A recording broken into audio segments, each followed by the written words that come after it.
At my husband's funeral, as the rain poured down and the casket sank slowly into the earth, I thought the cruelty of life had already reached its limit. I had lost the man who had been my partner for 15 years, the one who promised to protect me always.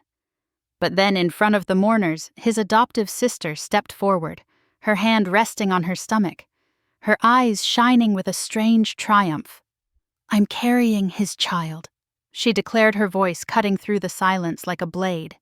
Gasps erupted around me, whispers swirling as though I had been erased from my own marriage. And before I could even find my breath, my mother-in-law stepped closer, her face hard, her words colder than the rain. "Daniel saw you for what you were long ago. A gold digger who never belonged in this family." In that single moment, I wasn't just a widow mourning my husband. I was a woman stripped bare, accused, betrayed, and left standing alone under the storm. Around me, I felt the presence of colleagues from his firm, neighbors, old friends. I caught glimpses of their faces under the gray sky, eyes darting away whenever I looked up.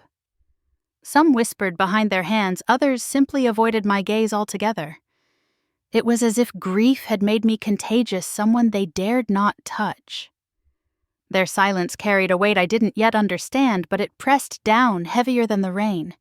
I thought of the man I had married in 2007, how we'd danced in the little church hall our whole lives ahead. I thought of his laughter echoing in our house in Hartford, the way he'd tell me, "Don't worry, Evie, I'll handle it when bills piled high or work consumed him." I trusted him in everything. Now all of that was slipping away in front of me, buried 6 feet deep. Then it happened. Charlotte stepped forward. She was 38. Daniel's adoptive sister, tall, blonde, immaculate, even in the downpour. She had always kept her distance from me, polite but cold, like I was trespassing in her family's circle. I watched in numb disbelief as she placed one manicured hand on her stomach, straightened her shoulders, and raised her voice just enough for everyone to hear. "I'm carrying his child," she declared. The words sliced through the rain like lightning. For a second the world stilled. Then the whispers erupted, rippling across the mourners like a storm spreading out from the epicenter. Gasps, muffled exclamations, a few heads turning toward me with pity, others narrowing with judgment. My breath caught in my throat. I shook my head before I even knew I was moving. "No," I whispered, my voice lost in the rain. "That's not possible." But Charlotte's face held triumph, as though she had rehearsed this moment, timed it for maximum impact. She did not falter. I turned instinctively toward Margaret, my mother-in-law searching her face for shock denial, anything that would align her with me.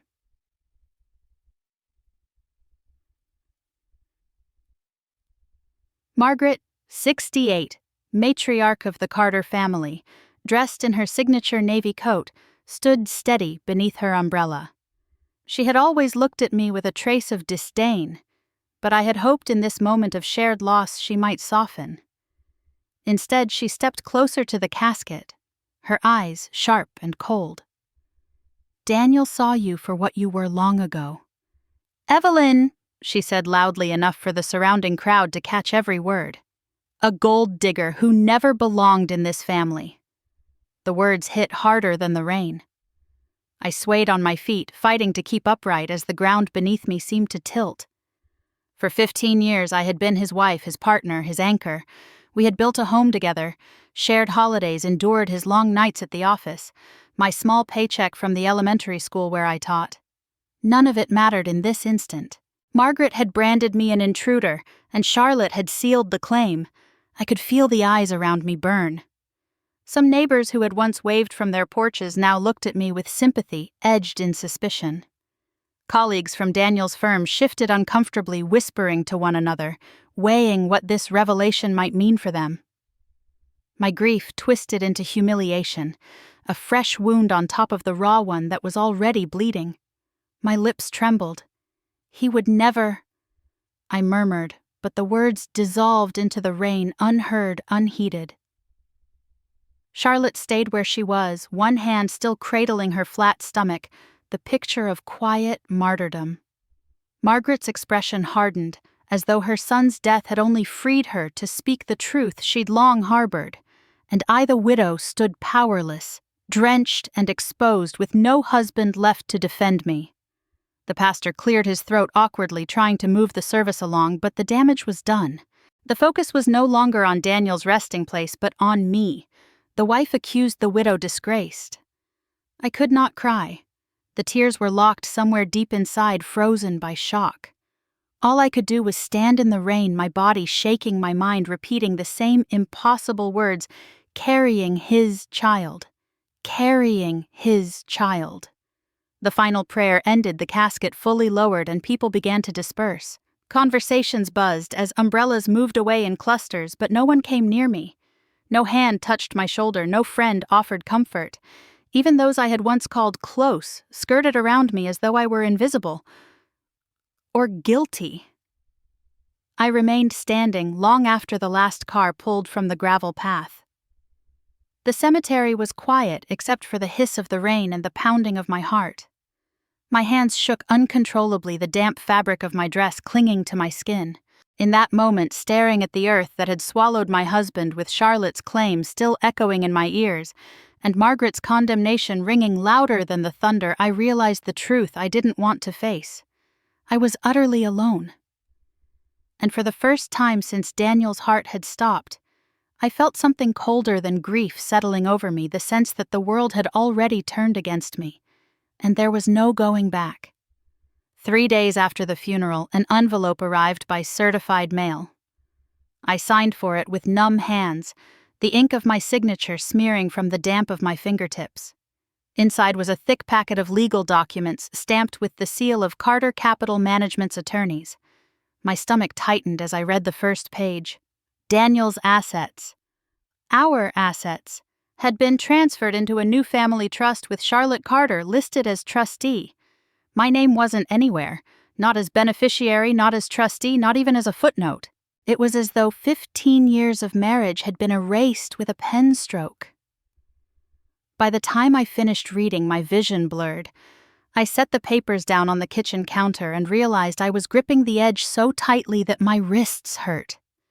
I reached for my phone to call the bank, desperate for some mistake, some oversight, but when I tried to log into our joint account, the screen flashed red, account access denied. I drove to the bank in downtown Hartford the next morning, still wearing the black wool coat from the funeral. The lobby smelled of polished wood and disinfectant. The teller looked at me with practiced neutrality, but I saw the flicker of recognition in her eyes. After checking my ID, she disappeared into a back office. Minutes later, a manager emerged, gray-haired, his face pinched. "Mrs. Carter," he said carefully. "I'm afraid your name has been removed from all active accounts. I can't legally discuss the matter further. The trust documents supersede your prior access." "I'm his wife," I said, my voice rising. "How can I just not exist? We bought our home together. I've deposited every paycheck into those accounts. This has to be a mistake." He adjusted his tie and looked away. "I'm sorry, ma'am. There's nothing more I can tell you."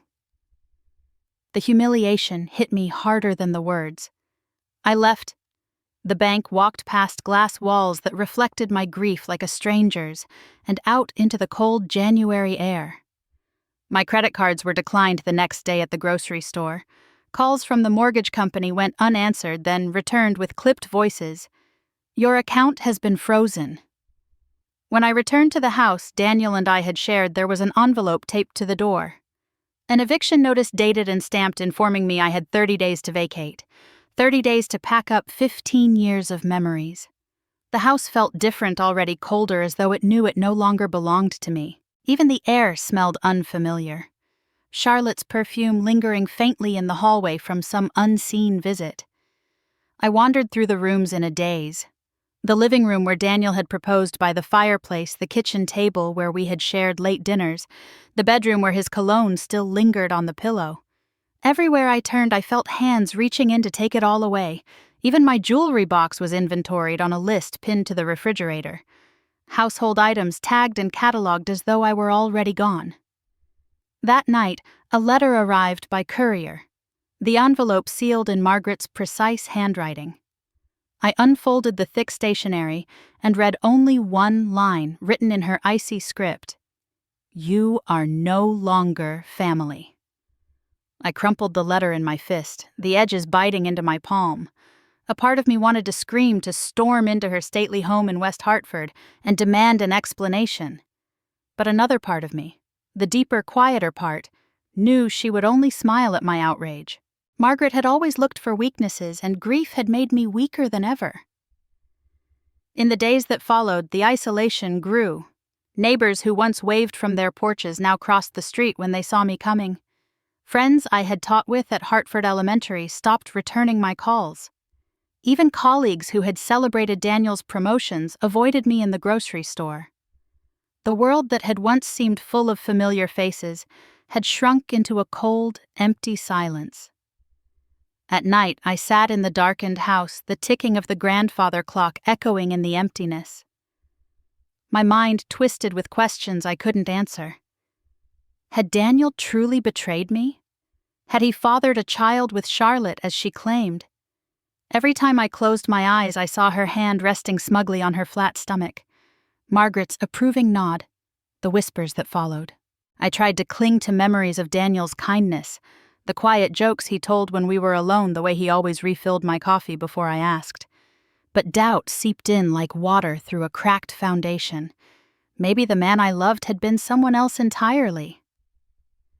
One afternoon, I walked to the mailbox and found a thick envelope stamped with the seal of the Hartford County Clerk.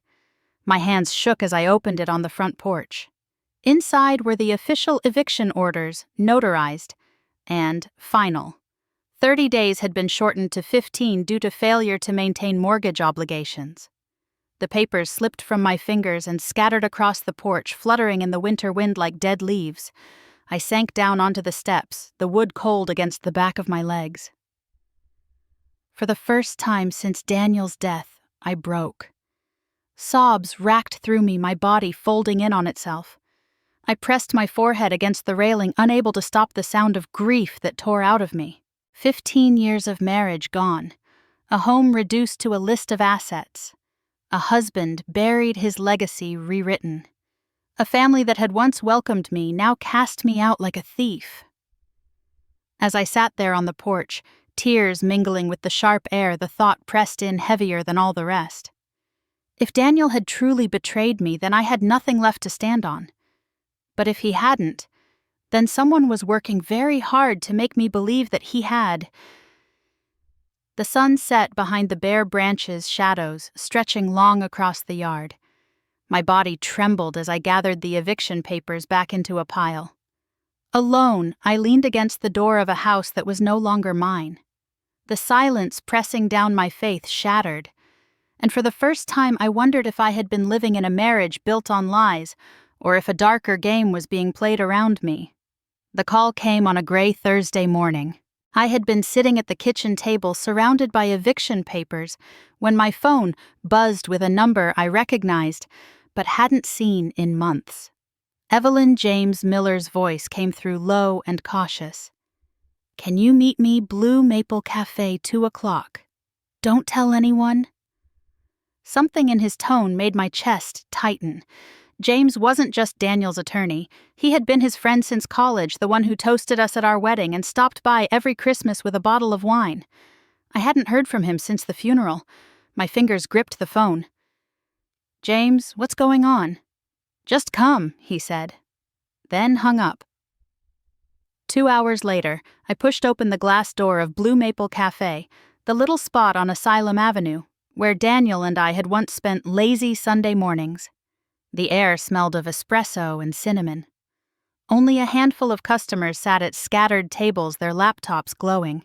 James was in the back corner, his suit slightly rumpled, eyes darting toward the window as though someone might be watching. I slid into the booth across from him. "You sounded urgent." He didn't answer right away. Instead, he pulled a thick manila envelope from his briefcase and pushed it across the table. His hand trembled as he let go. "Daniel gave me this 6 months ago. Told me to keep it safe and to hand it to you if anything happened." My throat closed. I touched the envelope with hesitant fingers. "Why now?" because you're about to lose everything, and because he wanted you to know the truth when you needed it most. The room seemed to fade around me as I opened the envelope. Inside was a folded, handwritten letter in Daniel's neat script, a small black USB drive, and a brass key labeled 247. My hands shook as I laid them out one by one. The letter was on thick stationery dated July of last year. I unfolded it carefully. My dearest Evelyn, if you are reading this, it means my suspicions were right. It means the danger I feared has caught up with me. I have to keep you in the dark for your own safety, but I can't leave you without answers. Since 2019, I've uncovered serious irregularities at Carter Capital. Money vanishing into accounts, offshore transactions, disguised millions unaccounted for. Every trail I follow leads back to Mother and Charlotte. They are not acting alone. I can't tell you everything here, but I need you to know this. I have been pretending to stand with them to agree with their schemes so I can collect evidence. That is why they've begun to treat you as an outsider. They believe I've turned against you. It's the hardest role I've ever played. If you're reading this, it means I've failed to finish what I started. And Evelyn, I need you to believe me when I say I never betrayed you. Not in my heart, not in my body, not in my soul. Whatever they claim, whatever lies they tell, know that my love for you has never faltered. There is a safety deposit box number 247 at First National Bank. Use the key. Inside is proof of everything. Trust no one in the family. Forever yours. Daniel. The words swam before me. My chest heaved, torn between grief and relief, so powerful it nearly knocked me over. For days I had replayed Charlotte's claim in my head, the whispers, the pitying stares. I had begun to believe maybe Daniel had deceived me after all. Now in his own handwriting, he had reached out across death to tell me I was wrong. Tears blurred the ink as I pressed the letter to my chest. He never betrayed me, I whispered. Not once. Across from me, James's eyes softened. I knew you needed to see it. I wiped at my cheeks, my voice raw. Why didn't you tell me sooner? Because he was adamant. He wanted you to have this only if it got this far. He thought maybe he could stop them before it reached you. James exhaled, his shoulders sagging. But now Margaret and Charlotte have moved faster than anyone expected. I slid the USB into my pocket, the key cold in my hand. This could change everything. But it could also get me killed. James leaned closer, lowering his voice. Be careful, Evelyn. These people aren't just greedy. They're dangerous. The clatter of dishes in the kitchen startled me, and I glanced around the cafe. The other patrons were oblivious, lost in their screens. Yet I felt exposed, as though every eye were on me. I folded the letter carefully and slid it back into the envelope. The paper felt heavier now, weighted with truths I hadn't wanted but desperately needed. My heart hammered against my ribs. James reached across the table, his hand covering mine. Whatever you do, don't go through this alone. I nodded, though I didn't know who I could possibly trust. My family by marriage had turned against me. My neighbors whispered behind curtains, my bank accounts frozen. All I had left was a letter from my dead husband, a USB drive, and a brass key. As I left the cafe, the winter wind whipped around me, carrying the faint smell of coffee on my coat. I clutched the envelope close, walking quickly to my car, scanning the street for shadows that lingered too long. Back inside the car, I unfolded the letter once more. My tears fell freely now, but beneath the grief was a new ember, faint but real. Daniel had not abandoned me. He had been fighting for us until the end. I closed my eyes, pressing the words against my lips, and for the first time since the funeral, I felt something stirring beneath the despair. Not hope exactly, but a fragile determination. The rain began again, tapping against the windshield as I sat in silence. The USB in my pocket felt like it weighed 100 pounds, the key even more. Somewhere in Hartford, a locked box waited for me, holding the secrets Daniel had died to protect. And I knew with a certainty that steadied me that I would have to open it. I dialed the number James had scrawled on the back of Daniel's letter, my fingers trembling as I held the phone to my ear. A woman's voice answered, brisk and professional. "The peacock has lost its feathers." I whispered the phrase, feeling absurd and terrifying on my tongue. There was a pause, then a calm reply. "Tomorrow, 10 a.m. Franklin Street, apartment 3B. Don't be followed." The line went dead. The next morning, I walked quickly through the icy wind of downtown Hartford, my scarf pulled tight. Franklin Street was a block of aging brick buildings, some boarded windows, others occupied by people who kept their curtains drawn. Apartment 3B was in a nondescript complex that smelled faintly of dust and old paint. My knock was answered almost instantly. A woman in her early 40s stood before me. Tall, sharp-eyed, dark hair pulled back, wearing a blazer without pretense. She extended her hand. "I'm Nora Clark, Department of Justice." Her grip was firm, her gaze unwavering as she ushered me inside. The apartment was bare except for a folding table stacked with files, a coffee maker humming on the counter, and maps tacked to the walls with red lines crossing oceans. "You knew Daniel?" I said, my voice almost breaking. "I did," she answered softly. "He came to us about 3 years ago when he discovered irregularities at Carter Capital, offshore accounts, shell corporations, millions disappearing into the ether. He suspected the Vasquez cartel was laundering money through the firm." I lowered myself into a chair, my knees weak. And my mother-in-law Nora slid a folder across the table. Inside were photographs, grainy but clear enough. Margaret, her gray hair in its familiar chignon, seated at a waterfront restaurant in New Haven, across from Martin Hale, Daniel's longtime mentor and financial consultant to the firm. The date stamp was from last summer. In another, the two of them boarded a private yacht. In a third, they shook hands with a man whose face I didn't recognize, but Nora supplied the name "a known cartel intermediary." "They were working together," I whispered, bile rising in my throat. "Yes," Nora said.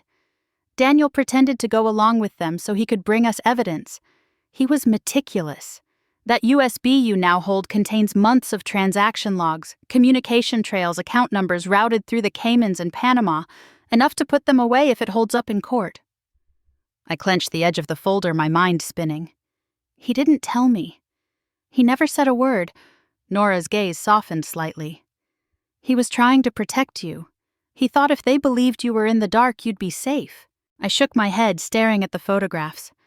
Margaret's smile in one of them seemed cruel now, knowing what I knew. Charlotte's claim at the funeral, Margaret's cold dismissal. It all slotted into place like jagged glass pieces cutting at the truth. "Then why is he dead?" I asked, my voice cracking. "Why did he collapse like that, just gone?" Nora hesitated. Then she pulled another file from her bag, this one thinner, stamped with the state medical examiner's office. She laid it flat. The official report said heart attack, but our independent toxicology found traces of a compound that can induce cardiac arrest. Difficult to trace, metabolizes quickly, not conclusive but enough to raise alarms. The room spun. My hands trembled as I held the page, the words swimming. "You're saying my husband was murdered. I'm saying it's very likely." Nora leaned forward, her voice low. "And if that's true, you could be next. Margaret and Martin won't tolerate loose ends, and now that Charlotte has claimed the trust, you're the obstacle. You need to be extremely careful, Evelyn. Don't walk alone at night. Don't answer calls from numbers you don't know, and for God's sake, don't confront them directly." My chest rose and fell in shallow breaths. Murder. Cartel. Money laundering. It was like waking into someone else's nightmare, except I was already living it. "I don't know who I can trust," I said, the words falling heavy in the quiet apartment. "You can trust me," Nora replied firmly. "And you can trust Daniel's work. He was brave, braver than most. He left a trail because he knew this day might come. The question is whether you're ready to follow it." I closed the file slowly, the photos of Margaret and Martin still burning into my mind. My mother-in-law's face, so cold at the funeral, now tied to something far darker than disdain. My adoptive sister-in-law's smug claim, now part of a larger play. And Daniel? My Daniel. Dead because he tried to protect me. I rose unsteadily, my hands gripping the back of the chair. What do I do now? Nora's answer was immediate. You keep your head down. You act like the grieving widow they think you are, and when the time is right, you use that key and open the box. Whatever's inside will give us the leverage we need. Until then, Evelyn, you must stay alive. The heater rattled in the silence, filling the space where my heartbeat thundered in my ears. I left the apartment with the folder pressed tight against me, stepping out into the bitter wind of Franklin Street. For the first time since Daniel's funeral, I felt the shadow of something larger than grief at my back. A threat pressing in unseen but real, and Nora's warning echoed with every step I took back to my car. I could be next. The following week, I phoned Margaret and asked for permission to collect my personal belongings. I forced my voice into something steady, even meek, and after a long pause, she agreed. 1 hour, she said sharply. Maria will supervise you. Nothing more. When I pulled into the circular drive of the Carter estate in West Hartford, the place that had once felt like a second home pressed down on me like a fortress. The brick facade loomed above the bare trees, the windows reflecting gray sky. Maria Lopez opened the door before I could knock. Her eyes, warm and anxious, darted past me toward the hallway. Mrs. Carter is home, she whispered quickly, her accent soft. She sits in the study. You must be careful. I squeezed her hand, grateful. Thank you, Maria. Inside the house smelled faintly of polish and perfume. A mix of Margaret's lavender and, to my unease, Charlotte's heavy floral scent lingering upstairs. My chest tightened as I walked past the staircase, remembering the Christmases Daniel and I had spent here, now soured with betrayal. I carried 2 cardboard boxes, making a show of heading straight toward the bedroom Daniel and I had shared whenever we stayed over. I pulled open drawers, folded sweaters, slid photo albums into the box. But my mind was fixed elsewhere. Margaret's suite. The thought pulsed in me like a drumbeat. Daniel had hinted once long ago about his mother's obsession with security. She even had a mirror safe installed, he'd said, laughing at the paranoia. At the time, I thought it eccentric. Now it felt like a map. Maria hovered in the doorway, wringing her hands. She asked me to bring tea to the study soon. I can distract her for maybe 10 minutes. I nodded, my heart pounding. When her footsteps faded down the hall, I slipped out, moving quickly down the carpeted corridor to Margaret's bedroom. The door creaked as I pushed it open. The room was immaculate, every pillow fluffed jewelry box gleaming on the vanity. I went straight to the mirror, running my hands along the frame until my fingers found the small latch Daniel had once mentioned. With a click, the mirror swung outward, revealing a recessed safe with a digital keypad. I swallowed hard. What code would she use? Birthdays, anniversaries. My mind scrambled. Then I remembered her wedding band engraved with a date she had flaunted often, October 17, 1975. My hands trembled as I punched in 11775. The safe clicked open. Inside was a sleek black laptop, a small stack of passports with various names, but Margaret's photo and a compact handgun. My stomach dropped. I reached for the laptop, sliding it quickly into the bottom of my box beneath folded sweaters. The passports I left untouched, the gun I dared not move. Just as I pushed the mirror back into place, footsteps echoed down the hall. I froze, heart hammering. The doorknob turned. Margaret stood, framed in the doorway, her umbrella now closed, droplets of rain still clinging to her coat. Her eyes narrowed instantly, sweeping the room, then settling on me. What are you doing in here? Her voice was low but edged with steel. I forced a nervous laugh, lifting the box slightly. Collecting some of Daniel's things. There were a few books in here he gave me. Her gaze lingered on the vanity, the mirror slightly askew. My breath caught. She stepped further inside her heels, clicking on the polished floor. You've already taken more than enough, she said coldly. Don't pretend you belong in this room. Or in this house. I adjusted the box, feigning weakness. I only want what's mine. Memories, clothes. That's all. She stared at me for what felt like an eternity, her eyes calculating as though measuring whether to call someone, whether to act. Then she stepped back, lips curling into something close to a smile. "An hour, Evelyn," she said, her tone clipped. "Not a second more." I nodded quickly and brushed past her, my box heavy in my arms. The laptop pressed against the bottom like a hidden heartbeat. I could feel her eyes burning into my back as I walked down the hallway, each step louder than the last. When I reached the bedroom where my coat still hung, Maria was waiting. Her eyes flicked to the box, then to me, understanding without words. "Time is almost up," she murmured. I whispered back, "I have what I need." The grandfather clock in the foyer chimed as I carried the boxes out to my car. Margaret remained at the doorway, arms crossed, watching me load the trunk. The rain had begun again, steady and cold, running down my face and mingling with the sweat at my temples. I forced myself to look back at her once before climbing behind the wheel. Her expression was unreadable, but in her eyes I saw something that chilled me, not just contempt, but suspicion. Bait. As I pulled away from the estate, my hands gripping the steering wheel, I knew I had crossed an invisible line. Whatever secrets lived inside that laptop, I now carried them with me. And Margaret Carter would not forgive me if she discovered the truth. Nora met me in a secured office near the courthouse in downtown Hartford, the kind of place with blinds permanently drawn and locks that clicked twice when the door closed. I carried the laptop pressed against my chest the entire way, terrified that somehow Margaret knew it was missing. 2 agents I didn't recognize took it from me the moment I stepped inside. They set it on the table, hooked up cables, and began their work in silence, their faces tight with concentration. I sat with my arms wrapped around myself, shivering, despite the heat rattling from the vents. Nora stood beside me, arms crossed, eyes fixed on the glowing screen. After an hour, a flood of files appeared, email threads spilling across the monitor. At first it was ordinary business correspondence, investment updates, schedules, travel itineraries. But then the language shifted.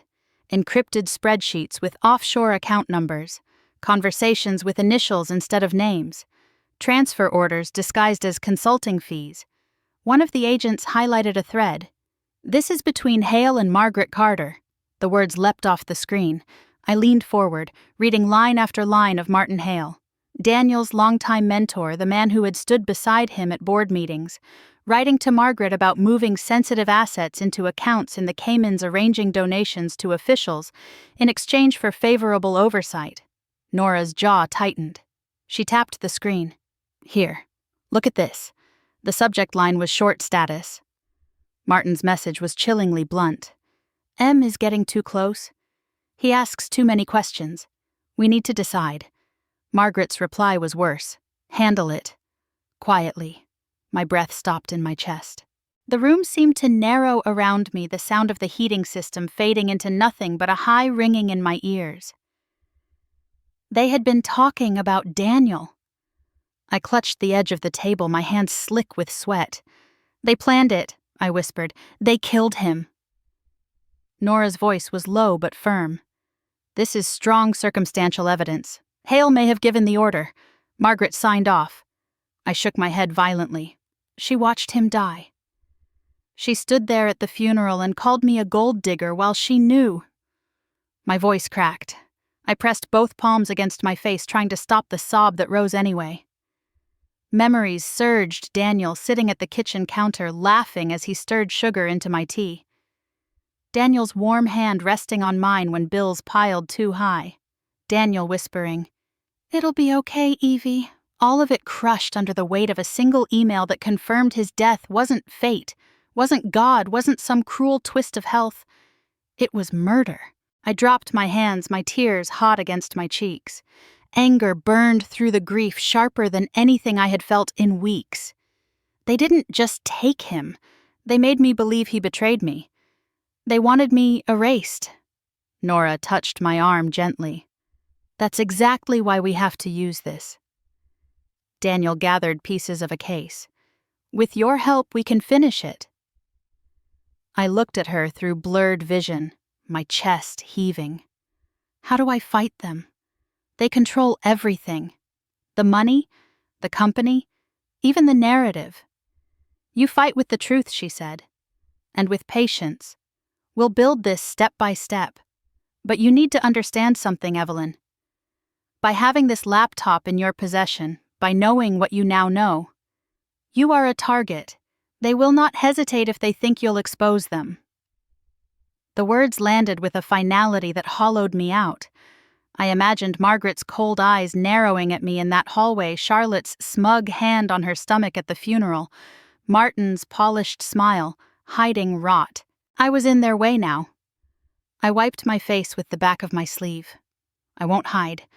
If Daniel gave his life trying to expose them, then I can't let it end here. They don't get to win. For the first time, Nora allowed the faintest smile.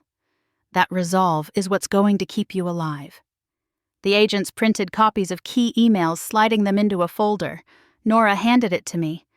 Keep this locked up. Don't carry it unless you have to. And Evelyn, don't tell anyone you have it. I nodded, though my hands trembled as I clutched the folder. My chest still ached with grief, but underneath the pain was something else. A heat that had nothing to do with sorrow and everything to do with fury. Daniel had died alone, thinking he could protect me by pretending to betray me. Now I had proof that the betrayal had never been his. It had been theirs. As I left the office, stepping back into the winter night, the cold air filled my lungs with a kind of clarity I hadn't felt since the funeral. They had taken my husband, my home, my reputation. But I still had a voice, and I was going to use it. The text came just after dusk, a number I didn't recognize flashing across my phone. I almost ignored it, but the words made my heart pound. Meet me at the boathouse Lake Geneva. Midnight. Come alone. For several minutes I just stared, my thumb hovering, my mind spinning. Lake Geneva. The old boathouse where Daniel had once slipped a ring on my finger under a string of summer lights. That place was ours. Only a handful of people even knew what it meant to us. Whoever sent the message wanted me there for a reason. The drive from Hartford to Wisconsin felt endless, my hands clamped on the wheel headlights slicing through patches of snow. I parked half a mile away and walked the last stretch under a black sky. The lake glimmered faintly in the moonlight, the boathouse crouched at the water's edge like a sentinel. My breath clouded the air as I crept closer, the wooden planks groaning beneath my steps. Inside, the air was damp and heavy with rot. My eyes adjusted to the dim light filtering through cracked boards, and then I saw her. Charlotte stood near the corner, her hair disheveled, dark circles beneath her eyes. She looked nothing like the composed woman from the funeral. Charlotte. My voice echoed too loud in the emptiness. She flinched, then nodded. I didn't know if you'd come. I took a cautious step forward, every muscle tense. You sent the message. Yes. She wrapped her arms around herself. I had to. I couldn't carry it anymore. Her voice was shaking, and for the first time I saw not triumph, but fear. I'm not pregnant, Evelyn, she blurted. Her words tumbled over one another. There is no baby. Mother made me say it. She thought if people believed I was carrying Daniel's child, you'd be cut out completely. It was never my idea. I stopped cold, the weight of it crashing down. I had suspected, but hearing her admit it still stole my breath. So you lied, I said softly, my hands trembling. Charlotte's eyes filled with tears. I did. I was scared. I've always been scared of her. But I never wanted Daniel dead. And I never wanted you destroyed. She dug into her coat pocket and pulled out a small silver USB drive. This. I found it in Martin Hale's office. Recordings. Him talking about how Daniel was getting too close, how he had to be dealt with. I stared at the drive, my pulse hammering. Why are you giving this to me? Because if I keep it, they'll find it. And I can't run forever. Her voice cracked. But maybe you can finish what Daniel started. I reached out slowly and took the drive, closing my fist around it. The metal felt ice cold against my palm, but inside me a fire ignited. This was proof. Proof Daniel hadn't just collapsed. proof they'd taken him. Before I could speak, headlights cut across the lake, blinding white beams sweeping the shore. The rumble of an engine followed, growing louder. Charlotte's face drained of color. "They found me," she whispered. A black SUV barreled down the dirt road, its tires crunching over gravel. Doors slammed. Voices shouted. My instinct screamed at me to run. Then the crack of a gunshot split the night. Charlotte jerked backward, a look of shock crossing her face. She stumbled, clutching her side blood spreading through her coat. "Go!" she gasped, her voice barely audible. "Run!" I clutched the USB tighter and turned my legs, propelling me toward the back of the boathouse. Another shot rang out, wood splintering above my head. I ducked low, sprinting through the darkness, lungs burning as I burst out into the freezing air. Branches whipped at my face as I plunged into the trees, my boots sinking into patches of snow and mud. Shouts carried through the night behind me, beams of flashlights cutting through the woods. My heart slammed against my ribs, every breath ragged. Another gunshot echoed closer this time. I stumbled over a root, nearly pitching forward, but forced myself up, gripping the USB like a lifeline. Charlotte's last words rattled in my skull, pushing me forward even as terror clawed at my throat. The woods swallowed me shadows, and silence broken only by my frantic steps. Somewhere behind me, men barked orders, their voices growing faint as I pushed deeper, farther into the dark. I didn't stop until my legs gave out and I collapsed behind a fallen tree, my body heaving sweat freezing against my skin. The night closed in around me, thick and merciless. I pressed the USB to my chest, the only proof left that Daniel's death wasn't chance. And in the stillness that followed, I realized Charlotte might already be gone. Sleep became impossible after that night. Every time I closed my eyes, I saw Charlotte's face, the shock in her eyes as blood bloomed across her coat. I heard her whisper, "Run," and felt again the sting of branches whipping my skin as I tore through the woods. I woke in the middle of the night, drenched in sweat, clutching the USB as if someone might steal it while I slept. 2 days later, I sat across from Nora in another safe apartment, this one in a sterile high-rise overlooking downtown Hartford. The USB drive lay on the table between us as 2 federal techs worked on decrypting its contents. I twisted my hands in my lap, my heart slamming against my ribs with each second that passed. When the first files opened, the room shifted. There were recordings. Martin Hale's voice, smooth and deliberate. "She's suspicious. He's been asking too many questions," he said in one clip. A second voice I didn't recognize asked, "What do you want us to do?" "Take care of it," Martin replied flatly. "It has to look natural. No mistakes." The blood drained from my face. "Daniel. They were talking about Daniel." I pressed my hand to my mouth, bile rising. Nora's jaw tightened, but her voice was steady. "This confirms what we already suspected." Hale gave the order. The tech scrolled through more files. Spreadsheets appeared. Names, dates, payments routed through shell companies. At first the list looked like numbers and codes. Then I saw familiar names in the margin notes. City council members, a county judge.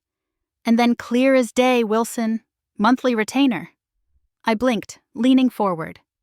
Chief Wilson. As in Robert Wilson, Hartford PD. Nora didn't answer right away. She tapped the file with one finger, her face unreadable. "It appears so." The realization churned in my stomach. Robert Wilson was a familiar face at community events, shaking hands at parades, smiling in photos with Daniel when the company sponsored fundraisers.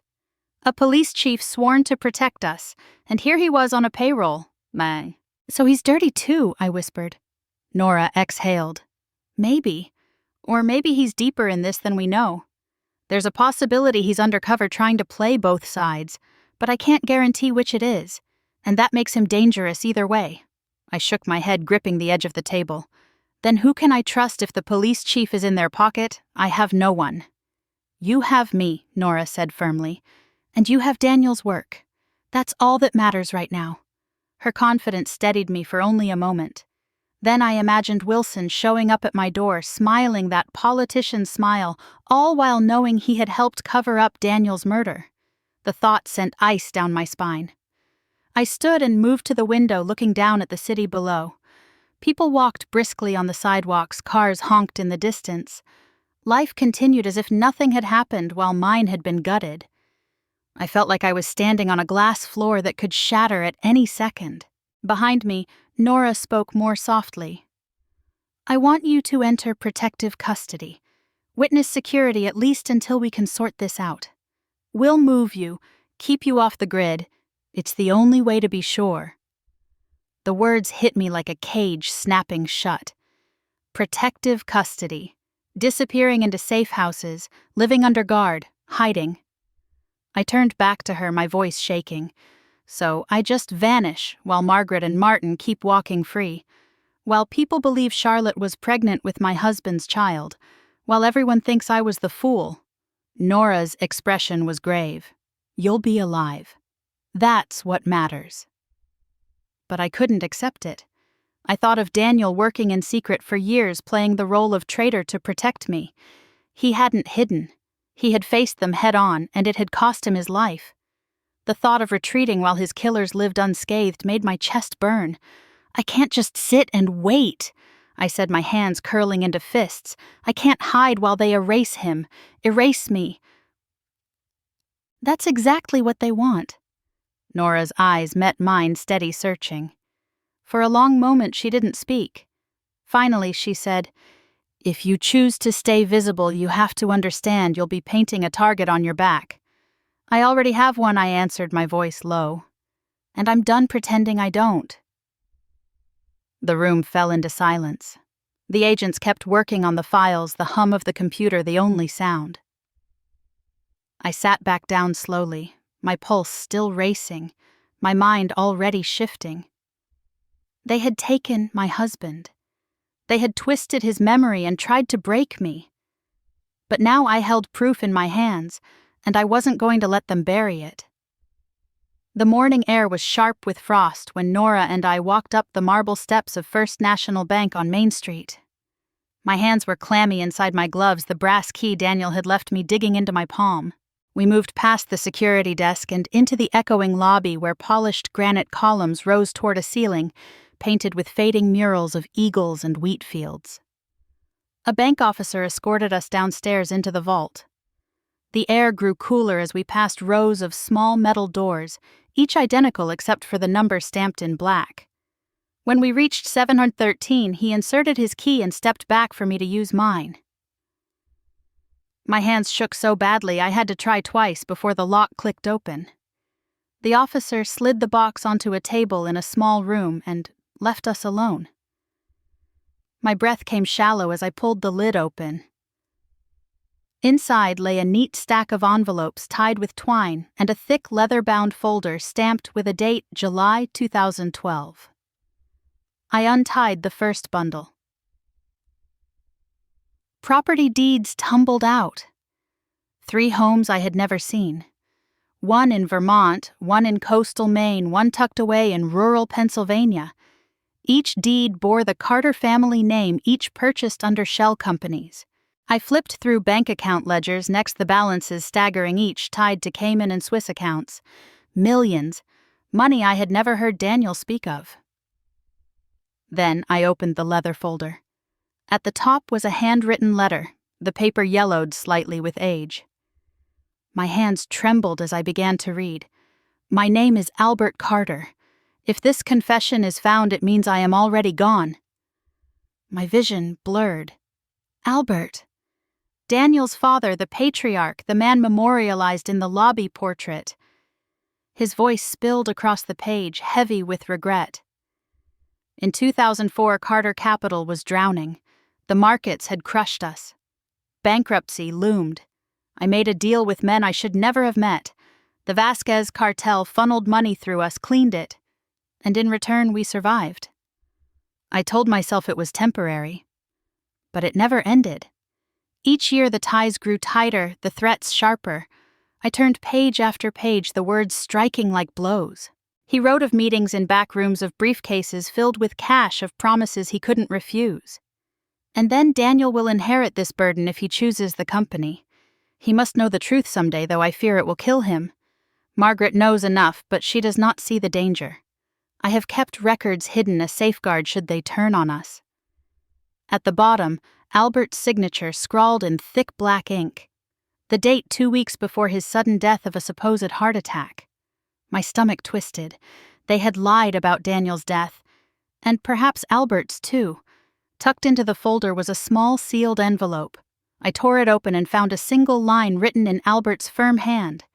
The rest lies where it began. Boathouse and northwest corner under the third board. I stared at the words, my chest pounding. The boathouse again. The place Daniel had proposed, the place Charlotte had bled out in front of me, the place now marked with generations of secrets. Nora leaned over my shoulder, reading silently. When I looked up, her jaw was tight. "This is the link we needed," she said. "It proves Carter Capital has been dirty for decades. And if there's more hidden at the boathouse?" I closed the folder and gripped it against my chest. My family by marriage had built their empire on blood money. Daniel had tried to undo it, and Albert had died confessing to it. The weight of their sins pressed down on me. I lifted my eyes to Nora, my voice steady though my hands shook. "We're going back there." She studied me for a long moment, then gave a single nod. I slid the envelope into my coat pocket, feeling the edges of Albert's handwriting against my skin. For the first time, I understood the Carter legacy was darker than I ever imagined, and the only way to end it was to follow the trail to its bitter end.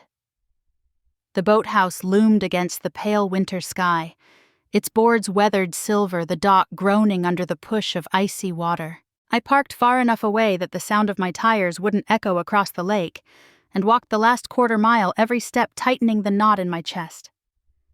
Albert's note felt like it weighed 100 pounds in my pocket. Inside, the air smelled of damp wood and rust. Light filtered through cracks in the walls, striping the floor in gray. I moved straight to the northwest corner, my pulse loud in my ears. The boards there looked slightly darker, worn smooth as though they had been pried up before. Dropping to my knees, I dug my nails along the edge until one gave way with a groan. Beneath lay a narrow space, and wedged inside was a leather container heavy and dust-caked. I dragged it out, my breath clouding in the cold air. My hands trembled as I unlatched the buckles. Inside, folders stuffed with Albert's looping handwriting, Margaret's private journals, 3 USB drives each labeled in her script. The sound of boots on the dock froze me in place. I looked up just as the door slammed open. Martin Hale stepped inside, immaculate as always, except for the cold fire in his eyes. 2 men followed, both with the hard shoulders of professionals' weapons drawn. "Well," Martin said smoothly, "looks like I came at the right time." My throat went dry. I clutched the container to my chest. "You don't have to do this." He chuckled, stepping closer. "On the contrary, Evelyn, I can't let you walk out of here with what belongs to me. Hand it over and maybe I'll let you keep breathing." The barrel of a gun leveled at me, and for a moment my knees nearly buckled. I forced myself to stand. Slowly, I held the container out in front of me as if surrendering. Martin's eyes lit with triumph. Then, with all the strength I had left, I hurled it toward the broken doorway. The container skidded across the dock outside, sliding into the open. "Get it!" he barked, and both men lunged toward the door. Sigue. I spun racing for the narrow window at the side. Glass shattered as I shoved it open, the wooden frame cutting into my palms. Behind me, Martin cursed, but before he could grab me, the world exploded with sirens. Federal agents. "Drop your weapons." Gunfire erupted, deafening in the confined space. Bullets splintered wood around me as I tumbled through the window, hitting the frozen ground hard. My breath punched out of me, but I scrambled to my feet, crawling toward the dock, where red and blue lights strobed across the water. More shouts, heavy boots pounding, the crack of rifles answered by sharp pistol shots. I pressed against the side of the boathouse, heart slamming the chaos, roaring all around. Then a scream of pain cut through. I risked a glance. Martin staggered, clutching his shoulder, blood spreading across his tailored coat. Agents swarmed him, pinning him hard against the dock, his weapons skidding into the water. His face twisted not in pain, but in rage. I staggered forward, my eyes fixed on the container now safe in federal hands. Agents shoved Martin into cuffs, reading him his rights over the clamor. He spat onto the dock, his eyes finding mine even as they forced him toward a waiting vehicle. "You think this ends with me?" he hissed. I froze the words like venom, but before I could answer, a familiar figure stepped into the flashing light. Chief Robert Wilson. For a heartbeat, fear coiled in me. His name had been in those files tied to money I couldn't ignore. But then he raised his badge toward the agents and looked straight at me. Deep cover. Nora's voice came from behind, breathless from the chase. "He's been with us the whole time." I stared at Wilson. His jaw set, his eyes steady. Relief warred with suspicion inside me, but as he nodded once in confirmation, I knew at least part of the nightmare had cracked open. I looked back at the container in Nora's hands, its weight far greater than paper and drives. Decades of rot, betrayal, blood. All of it bound in leather, finally exposed to the light. For the first time since Daniel's death, I felt the ground steady beneath me. The truth was out.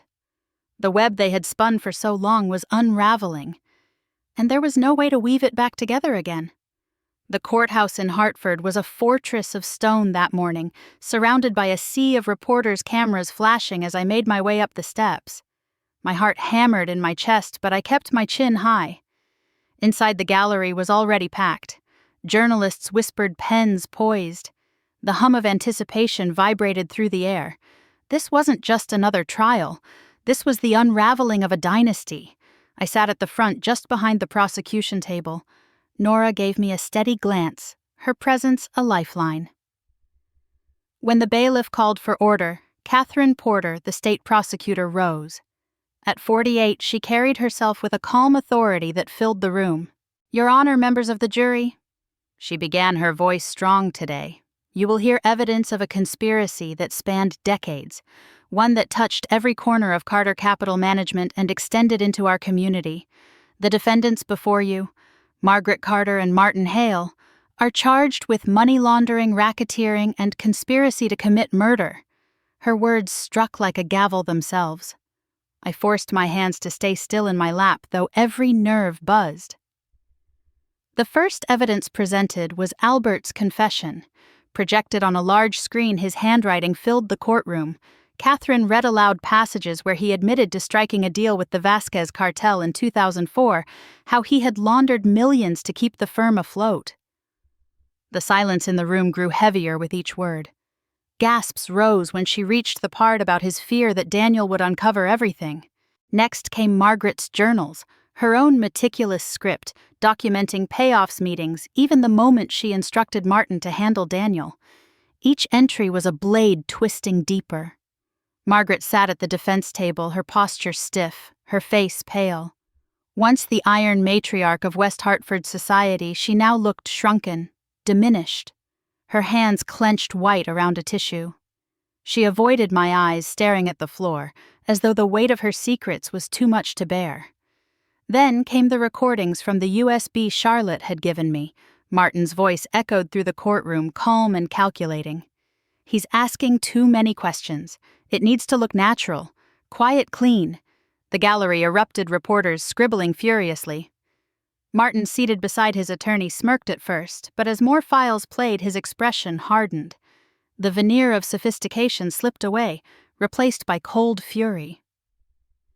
When the prosecution rested, Margaret's attorney requested a recess.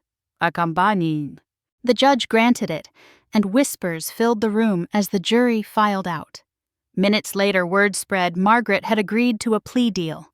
Facing overwhelming evidence, she would testify against Martin in exchange for reduced sentencing. When the trial resumed, her voice shook as she admitted her crimes. "I allowed myself to believe I was protecting my family," she said, staring down at her trembling hands. "But I was wrong. I lost my son because of it, and my daughter, and now everything else."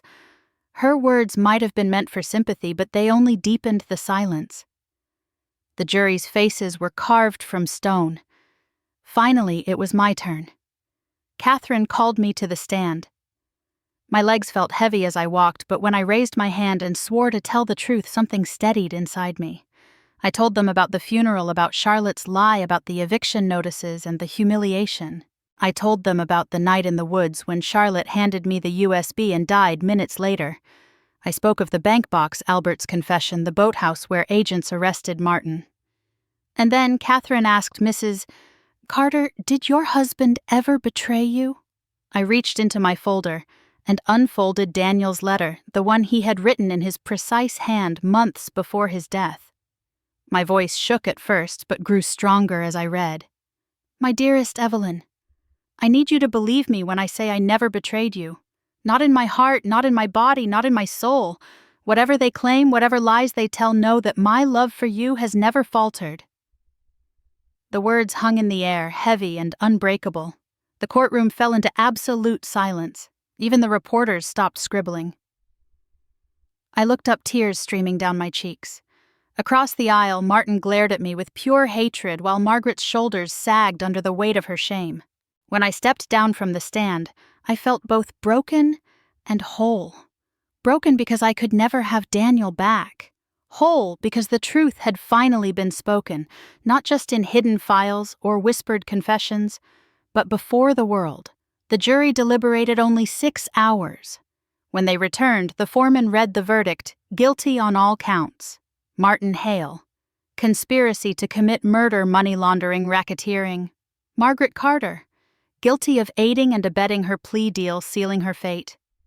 The gallery gasped, the sound swelling like a tide. Cameras clicked, reporters surged forward, but for me the noise fell away.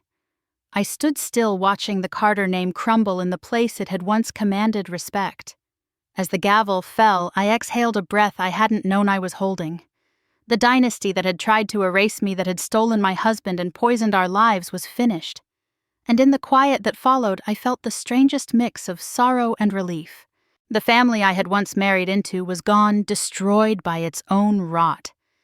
Yet somewhere deep inside, I finally understood Daniel's love had been true.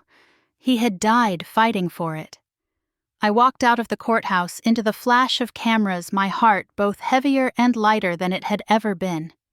6 months later, I stood on the porch of a weathered cottage along the coast of Maine, the salt air sharp and clean against my skin.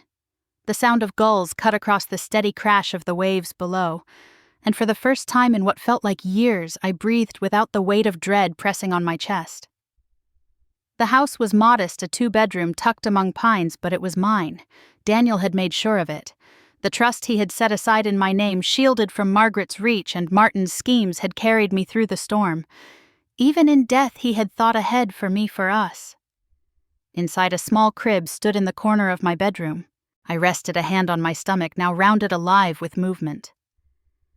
4 months along the baby girl inside me was a piece of Daniel that no one could take.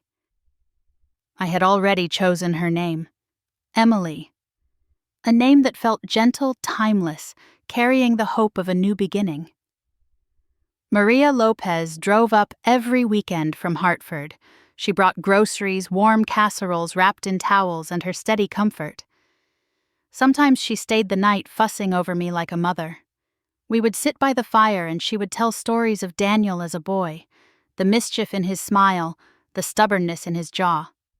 She had seen more of him than most, and through her words I felt closer to him than I ever thought I could again. Nora became something else entirely, a friend I had not expected.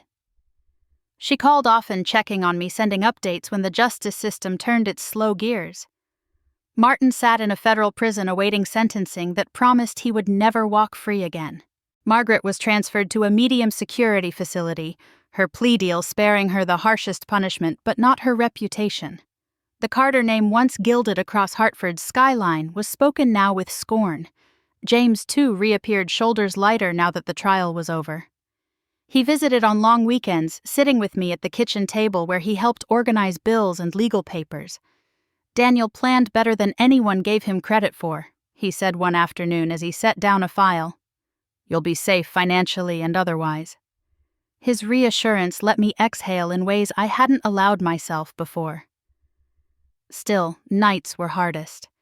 Sometimes I lay awake listening to the tide pull against the rocks, clutching Daniel's last letter in my hand. The ache of missing him hadn't dulled, but it had changed shape. It lived alongside something stronger now. Resolve, maybe even peace. I thought often about Margaret's face in court, pale and diminished, about Martin's rage when the cuffs locked around his wrists. They had tried to strip me of everything, but in the end they destroyed themselves. Their empire collapsed under the very greed and lies they thought would protect them. The town here didn't know me as the Carter widow. I was just Evelyn, the woman who had moved to the coast and kept to herself.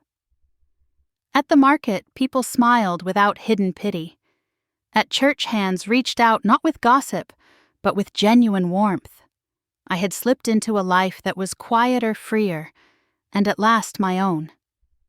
As spring rolled in, I found myself standing more often at the shoreline, waves foaming over my boots, Emily turning inside me. I whispered to her, telling her about her father, about the man he truly was, not the lies his family had spread, but the truth he had fought for. He was brave, I said one evening, my hand firm against my stomach, and he loved us more than anything. You'll know him through me. One afternoon, Nora visited and found me sanding an old rocking chair on the porch. She raised an eyebrow, laughing. "You're supposed to be resting." "I am," I said, smiling for the first time in months without effort. "This is what resting looks like for me." She leaned against the railing, her voice gentler. "You made it through something most people wouldn't have survived. Don't forget that." I looked past her to the ocean where the horizon stretched endless. I don't forget. I carry it. But I won't let it define me. That night, as the fire crackled in the hearth and Maria hummed softly in the kitchen, I held Daniel's wedding band against my lips. The life we had built was gone, but not wasted. From its ruins, something else had grown. Something quieter, steadier, unbreakable. I thought about the long road here, the betrayal, the trial, the nights of terror. And I knew at last that my story was not just about loss, but about what rose after it.